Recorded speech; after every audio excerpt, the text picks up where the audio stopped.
저는 서울에서 내년에 대학에 들어가는 딸과 같이 살고 있는 42세 여성입니다. 오늘 작심하고 글을 올리는 이유는 세상에서 가장 악독하고 파렴치하며 인간 말종 같은 두 남자에 대한 이야기를 여러분들에게 들려드리기 위해서예요. 그중 한 명은 제 전남편입니다. 그 인간들 때문에 저는 가정이 파탄이 나버렸고 말할 수 없이 큰 정신적인 충격을 받았어요. 3년이나 지났지만 지금 돌이켜 생각해봐도 어떻게 인간이 그런 끔찍한 짓을 저지를 생각을 할 수 있는지 무서워서 온몸에 소름이 끼칠 지경입니다. 제 사연을 듣고 나면 여러분들도 치가 떨릴 정도로 분한 마음이 들 거라고 생각합니다. 결혼 전에는 전혀 몰랐지만 전 남편이 어떤 인간인지 알게 되면서 그 인간과 같이 사는 동안 늘 무서워서 두려움에 떨어야 했죠. 악마와 동거를 해도 이보다는 나을 거란 생각이 들 정도로 하루하루가 지옥 같은 삶이었습니다. 그럼 이제 인간 말종 같은 두 남자로 인해 비참했던 제 결혼 생활 이야기 해보겠습니다. 저는 대학에 들어가서 가입한 동아리에서 남편을 만나게 되었어요. 아직 철이 없던 신입생 시절 저는 한 해 선배인 남편을 보고 첫눈에 반하고 말았어요. 이유는 훤칠한 키에 잘생긴 외모 때문이었습니다. 40을 넘긴 지금이야 남자든 여자든 외모보다는 심성이 착하고 고와야 한다고 생각하지만 20살 어린 나이에 잘생긴 외모는 제 마음을 대번에 사로잡았어요. 동아리 모임이 있을 때면 아무리 중요한 일이 있어도 꼭 참석했는데 모두 남편의 얼굴을 보기 위해서였죠. 그렇게 1년 정도 혼자 짝사랑했지만 고백은 엄두도 내지 못하고 소가리만 하고 있었는데 2학년이 되어서 남편과 가까워지는 결정적인 사건이 터졌습니다. 서로 연인 관계가 되어서 교제를 시작하기도 전에 깊은 관계를 맺고 말았던 거예요. 여름방학이 시작되자 2박 3일 일정을 잡고 설악산으로 동아리 단합대회를 가게 되었어요. 이틀째 되던 날 다른 선후배는 야간 산행을 떠났는데 전 이상하게 몸살 기운이 있어서 숙소에 남아 있었어요. 그런데 얼마 뒤에 남편이 혼자 숙소로 돌아왔어요. 정민 선배, 왜 혼자 돌아왔어요? 산을 타다가 재수없게 발목을 접질렀어. 어머, 괜찮아요? 어디 봐요. 괜찮아. 찜질하고 쉬면 나을 거야. 걱정하지 마. 저는 남편을 위해서 냉장고에 있는 얼음을 꺼내 냉찜질을 해주었습니다. 그리고 청춘 남녀가 단둘만 숙소에 있으니 분위기가 묘해졌습니다. 분위기에 휩쓸려 선배와 하룻밤까지 보내고 말았습니다. 처음부터 저는 남편에게 호감이 있었지만 그렇게 빨리 사랑을 나누게 될 줄은 꿈에도 몰랐어요. 하지만 그 일을 계기로 남편과 저는 동아리에서 인정하는 공식 커플이 되었으니 소원을 이룬 셈이었죠. 그런데 한 달 뒤에 몸이 뭔가 이상하고 찜찜한 생각이 들어서 임신 테스트를 해봤는데 아니나 다를까 양성 반응이 나오고 말았어요. 저는 눈앞이 캄캄해지고 날벼락을 맞은 심정으로 이제 어쩌면 좋냐고 남편에게 울면서 말했는데 남편은 아주 태연한 표정이었어요. 뭘 어떻게 해? 같이 살아야지. 우리 어차피 결혼할 거 아냐? 그렇기는 한데 이게 뭐야. 대학 졸업도 안 했는데 애가 생기다니 어떡해. 어차피 생길 애잖아. 원래 애는 빨리 나와서 후딱 키우는 거라고 하더라고. 아니 선배, 지금 남 이야기 하는 거야? 결혼만 하면 무슨 수가 생겨? 우리 둘 다 학생인데 애를 어떻게 키울 거냐 말이야. 사람이 죽으란 법은 없거든. 걱정하지 마. 다 방법이 생기겠지. 걱정이 늘어진 저와는 반대로 남편은 뭐가 그리 좋은지 싱글벙글 천하태평이었어요. 그래도 자기가 저지른 행동을 피하지 않고 당당하게 책임을 지겠다는 남편을 보니 이 남자라면 평생 같이 살아도 되겠다는 믿음이 갔어요. 얼마 뒤에 저는 인사를 드리러 시댁에 갔습니다. 혼전 임신을 아는 시아버지는 제가 인사를 드려도 얼굴을 휙 돌려버리셨어요. 그리고 남편에게 짜증을 내시는 겁니다. 호적에 잉크도 안 마른 놈이 어디서 못된 것만 배워서 애부터 만들어? 아주 잘하는 짓이다. 시아버지의 말에 저는 부끄러워 얼굴이 달아올라 고개를 숙였는데 시어머니가 나섰습니다. 이게 전부 당신 닮아서 그런 거라고요. 꿈 많은 처녀였던 나를 임신시켜서 인생을 완전히 망친 사람이 누군데 그래요? 아이, 그때하고 지금하고 세상이 같아? 옛날에야 손이 귀하니까 애부터 만들었지만 요즘 덮어놓고 임신부터 하는 사람이 누가 있어? 시끄러워요. 아무튼 다른 사람은 몰라도 당신은 세기 임신을 따질 처지가 아니에요. 알았어요? 아이, 나 원참. 시어머니가 확실하게 못을 박자 시아버지도 무안해서 헛기침을 하시더니 입을 다물고 말았어요.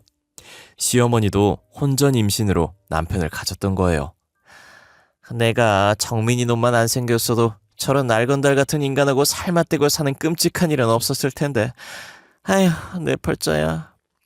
시어머니는 그 아버지의 그 아들이라는 말처럼 남편도 대를 물려 결혼 전에 애부터 만들었다고 하시면서 제 손을 잡고 따뜻하게 웃으셨어요. 애야, 아무 걱정하지 마라. 철없는 불장난이지만 이왕 벌어진 일 애 낳고 잘 살도록 해라. 내가 도와줄 테니 대학 공부도 포기할 생각하지 말고 계속 하거라. 알았지? 네, 어머님, 감사합니다. 정민이 놈이 아직 철이 없고 망나니 같아서 걱정이다만 힘든 일 생기면 뭐든지 나하고 의논해서 해결하도록 해라. 시어머니의 말을 들으니 앞날이 걱정되어서 무거웠던 마음이 조금은 가벼워지고 자신이 생겼습니다. 양가 부모님들은 제 배가 눈에 띄게 불러오기 전에 식을 올려야 한다고 생각하셔서 서둘러 결혼식을 올렸고 저는 대학도 졸업하기 전에 딸을 낳고 유부녀가 되었어요. 막상 결혼을 하고 시댁에서 얻어준 아파트에 전세로 들어가서 신혼을 시작했지만 둘 다 학생 신분이라 생활비 마련이 걱정되었죠. 하지만 시어머니가 저희들의 스폰서를 자처하고 나섰습니다. 아가, 너하고 정민이 대학 졸업할 때까지는 내가 생활비 보태줄 테니까 걱정하지 말고 넌 공부를 계속하면 된단다. 시어머니는 제게 매달 생활비를 주시면서 대학 공부를 계속하라고 격려해 주셨고 아직 젖먹이인 딸을 낮 시간 동안 맡아서 돌봐줄 것도 직접 알아봐 주셨어요. 시어머니의 깊은 배려와 자상함에 전 마음이 울컥해져서 감격의 눈물을 흘렸습니다. 어머님, 정말이지 너무 감사드려요. 졸업하면 취직해서 지금까지 받은 은혜 전부 갚아드릴게요. 아유, 그래. 난 너를 며느리라고 생각해 본 적이 한 번도 없다. 내 딸 자식으로 생각하고 있어. 그러니 부담 가지지 말고 내 도움이 필요하면 언제든지 말하거라. 생활비를 시댁에 의존하고 있으니 시어머니와 자주 만나게 되었죠. 저를 만날 때마다 시어머니는 신세한탄처럼 어떻게 시아버지와 결혼을 하게 되었는지 귀에 못이 박히도록 들려주었어요. 아휴, 무슨 놈의 팔자가 이렇게도 사나운지. 내가 저런 백수건들 같은 인간을 만나서 살부치게 살게 될 거라고는 상상조차 해본 적이 없었는데. 아휴, 내 팔자야. 시아버지는 젊은 시절부터 일은 하지 않고 거의 백수로 지내면서 술과 여자로 방탕한 생활을 해왔다고 해요. 둘은 어려서부터 같은 동네에서 살아서 친하게 지내는 오빠와 여동생 사이였고 중고등학교를 다닐 때는 불량한 애들이 시어머니를 괴롭히고 돈을 빼앗거나 하면 어김없이 시아버지가 나서서 그 애들을 혼내줬다고 하네요. 시아버지는 당시 학교에서 1등 그룹에 속해 있었다고 해요. 공부는 거의 전교 꼴찌 수준이었지만 싸움 실력은 전교에서 10손가락 안에 들 정도였다고 하더라고요. 그런 시아버지가 든든하고 믿음직스러워서 친오빠처럼 의지하면서 지냈지만 시어머니의 집안에서는 당연히 학교에서 말썽만 피우고 다니는 시아버지와 가까이 지내는 걸 탐탁지 않게 생각하셨죠. 주연아, 저런 날건달 같은 놈하고는 상종을 하지 마라. 될성 싶은 나무는 떡잎부터 한다고. 지금도 공부는 안중에도 없고 늘 사고만 치고 다니는데 분명히 건달로 지낼 거야. 엄마, 종철이 오빠를 너무 싫어하지 마. 알고 보면 착하고 순진해. 뭐야? 주연이 너 설마 그놈 좋아하는 거야? 그냥 좋아하는 동네 오빠일 뿐이야. 너 혹시라도 이상한 생각하면 절대로 안 된다. 걱정하지 마. 나도 종철 오빠랑 결혼할 생각은 조금도 없으니까. 엄마의 걱정에 시어머니는 결혼할 것도 아닌데 친하게 지내면 어떠냐고 하면서 대수롭지 않게 여겼다고 해요. 고등학교를 졸업한 시어머니는 대학을 가지 않고 장사를 시작하셨다고 합니다. 여자가 대학은 나오면 뭐하니? 그저 빨리 사회생활하면서 돈이나 모으다가 좋은 남자 만나서 시집이나 가는 게 최고야. 시어머니는 옷가게를 운영하던 엄마의 권유로 옷가게에서 일을 거들면서 장사를 배우기 시작했어요. 그리고 몇 년 뒤에는 시어머니가 완전히 맡아서 운영하면서 옷가게 규모는 더 커졌다고 해요. 그때부터 시아버지는 옷가게에 자주 드나들기 시작했고 시아버지의 끈질긴 유혹과 구애를 못 이겨서 어쩌다 술을 마시고 몇 번씩 밤을 같이 보냈대요. 그러다 그만 임신을 하게 되었다고 하더군요. 애까지 생겼으니 이제 넌 내 여자야. 다른 생각하지 말고 빨리 결혼해서 같이 살자. 뱃속에 든 내 자식과 마누라는 끝까지 책임질 거야. 시어머니의 부모님에겐 날벼락 같은 일이었죠. 설마 했던 일이 현실이 되자 기가 막혔지만 애까지 생겼고 온 동네에 소문이 파다하게 퍼진 마당에 둘의 결혼을 반대할 수 없어서 울며 겨자 먹기로 허락하고 말았던 겁니다. 어쩌면 처음부터 시아버지는 시어머니가 임신을 하기를 바랬는지도 모르는 일이란 생각이 들어요. 그걸 빌미로 시어머니와 결혼을 할 생각이었을 테니까요. 시아버지는 결혼 후에도 일을 해서 가족의 생계를 책임질 생각은 눈꼽만큼도 하지 않고 친구들과 어울려 방탕한 생활을 이어나갔고 생계는 옷가게를 운영하던 시어머니가 전적으로 책임져야 했죠. 다행히 장사가 잘 되어서 시어머니 혼자 벌어도 먹고 사는데 큰 지장은 없었다고 해요. 어쩌다 시아버지 같은 한량을 만나서 고생을 해왔지만 시어머니는 억척 같았고 생활력이 강한 여성이었어요. 생계를 전적으로 의존하다 보니 돈 문제가 나오면 시아버지는 큰 소리를 치다가도 꼬리를 내려야 했죠. 그리고 제게는 남편보다 더 든든한 지원군이었어요. 애 때문에 힘든 상황이 생기면 장사를 하느라 바쁜 와중에도 선뜻 딸을 맡아서 봐주셨어요. 제가 염치불구하고 딸을 맡기러 가게로 갈 때면 시어머니는 늘 웃으며 맞아주셨습니다. 안 그래도 우리 소영이가 보고 싶었는데 내 마음을 어떻게 알고 데리고 왔니? 자, 이거 얼마 안 되지만 용돈에 보태 써라. 어머니, 늘 이러시면 제가 너무 미안해요. 괜찮아. 엄마가 딸한테 용돈 좀 주는 게 무슨 대수니? 대신에 정민이 놈한테는 비밀이다. 알았지? 이렇게 저를 친엄마보다 더 살갑게 보살펴 주셨습니다. 시어머니의 전적인 후원으로 무사히 대학을 졸업하고 워킹맘이 일하기에 괜찮은 직장에 취직이 되었지만 남편이 문제였죠. 영 취직을 할 생각을 하지 않는 거예요. 여보, 대학 졸업한 지 1년이 넘었어. 언제까지 백수로 지낼 거야. 아, 나도 다 생각이 있으니까 보채지 마. 요즘 직장 구하는 게 쉬운 일이 아니잖아. 기다려봐. 눈여겨받은 거 지금 준비하고 있으니까. 좋아. 그럼 알바라도 하면서 취업 준비해. 당신은 이제 딸 자식이 있는 가장이란 말이야. 직장 다니면서 돈 좀 번다고 유세 떨면서 돈 문제로 바가지 긁을 거야? 나도 준비하고 있다고 했잖아. 하지만 남편이 말과는 다르게 매일같이 친구들과 어울려서 술을 마시거나 PC방이나 당구장에 모여서 호송세월을 한다는 걸 저는 잘 알고 있었어요. 그러니 무능하게는 시아버지를 꼭 닮은 남편 때문에 저희들은 수시로 말다툼을 하게 되었죠. 어떤 날은 밤새도록 술을 마시고 외박을 하기도 했어요. 저는 도저히 참을 수 없어서 짐을 싸들고 시댁으로 달려갔습니다. 남들은 친정으로 갔겠지만 제게는 시어머니가 친정엄마보다 편한 정신적 지주였어요. 아니 애야, 무슨 일이 있었길래 짐을 싸들고 왔어? 어머님, 그이가 외박을 했어요. 저도 이제 못 참겠어요. 뭐야?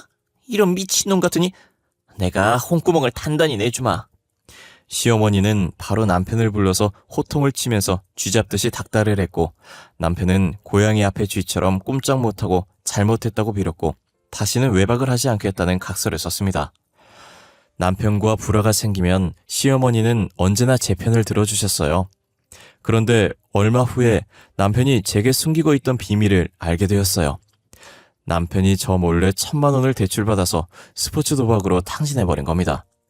당신 뭐 하자는 거야? 백수 주제에 빚을 내서 도박을 해? 말이 된다고 생각해? 그게 심심풀이로 하다가 그만. 앞으로 안 할게. 그러면 되잖아.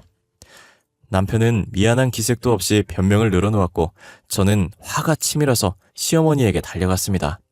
사정을 들은 시어머니도 머리끝까지 화를 내셨어요. 이런 천하의 못된 놈 같으니 놀고 먹으면서 마누라한테 얹혀 사는 주제에 몰래 빚을 내서 도박을 해? 엄마, 그런 게 아니야. 곧 취직해서 다 갚을 거라니까. 시끄러워. 뭘 잘했다고 변명을 늘어놓는 거야? 당장 일자리 잡아서 빚을 갚든지 나하고 모자 관계 끊고 의절하든지 양자택일해. 뭐? 의절이라니. 엄마, 말이 너무 심하잖아. 이 녀석이 지금 내가 농담하는 줄 알아? 시어머니의 단호한 태도에 기가 질린 남편은 눈물까지 보이면서 백수생활 청산을 단단히 약속했어요. 그리고 며칠 뒤에 선배의 소개로 오토바이 배달 일을 시작했습니다. 힘들어. 다리 아파 죽겠네. 대학까지 나와서 이 짓을 해야 해? 남편은 일을 마치고 집에 오면 힘들어 죽을 지경이니 시어머니에게 말해서 일 좀 그만하게 해달라고 사정을 했지만 저는 못 들은 척했죠. 정 일하기 싫으면 직접 찾아가서 말씀드려. 그랬다가는 엄마한테 맞아 죽어. 그럼 입은 꾹 다무시고 계속 일하세요. 운동도 되고 얼마나 좋아. 진짜. 당신은 내가 골병 들어서 죽으면 좋아? 남편은 날마다 징징거렸지만 시어머니가 무서워서 감히 일을 그만두지 못했어요. 가장이 마음 잡고 일을 하니 이제야 집안이 제대로 돌아가는 것 같았어요.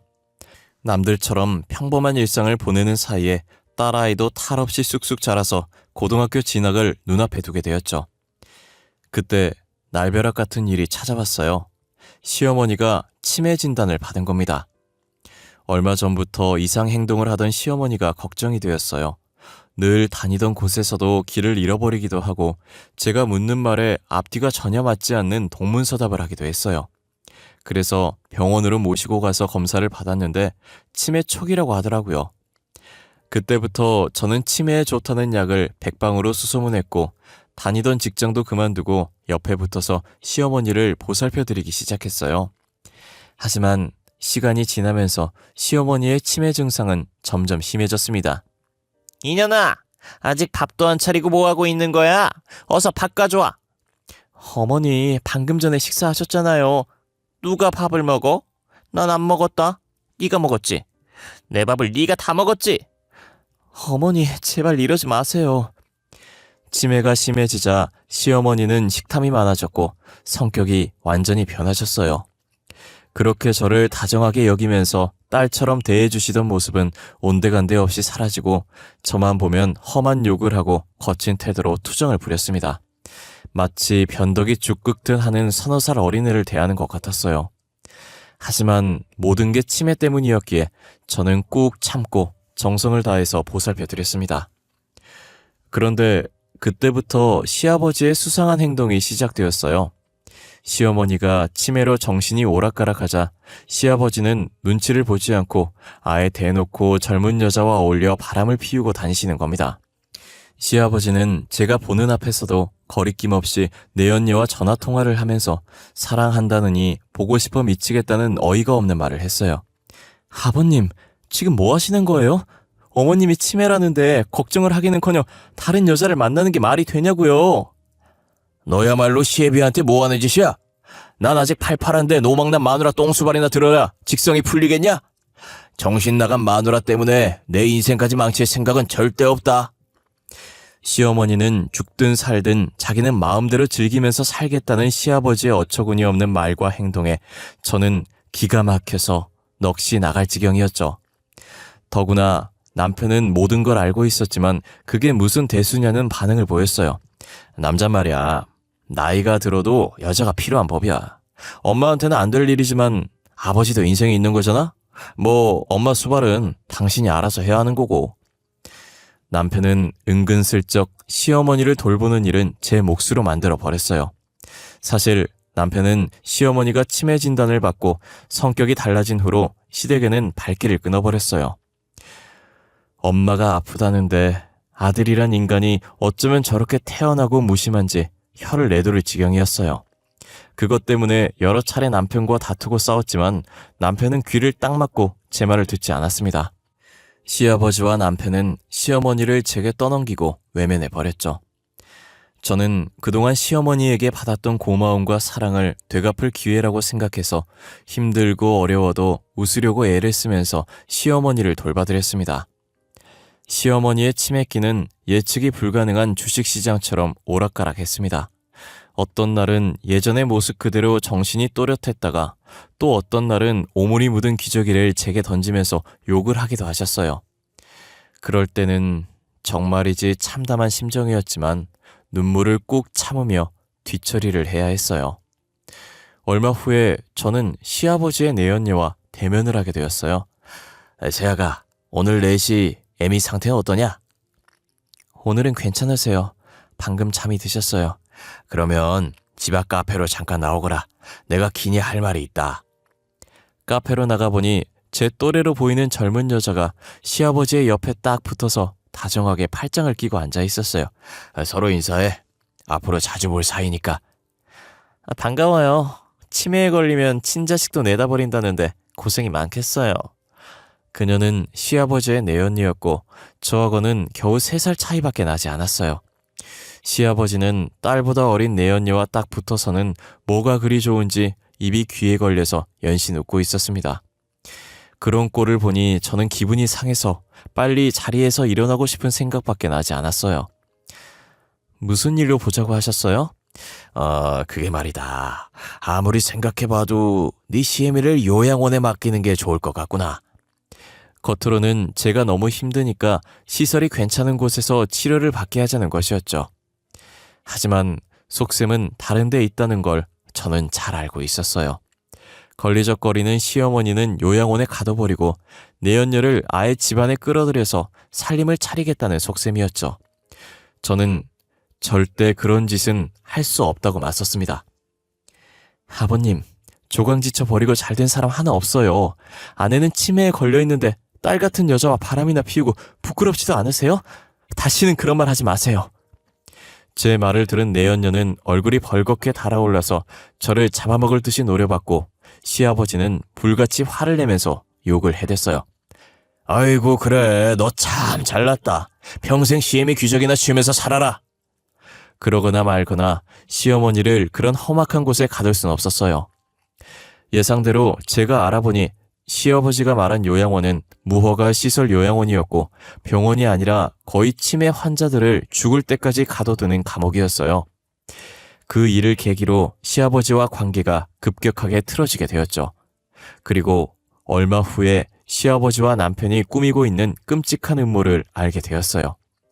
인간의 탈을 쓰고 어떻게 그런 짓을 할 수가 있는지 지금 돌이켜봐도 소름이 끼칩니다. 우연히 남편의 휴대폰에서 시아버지와 주고받은 문자를 보고 저는 경악해서 소리를 지를 뻔했습니다.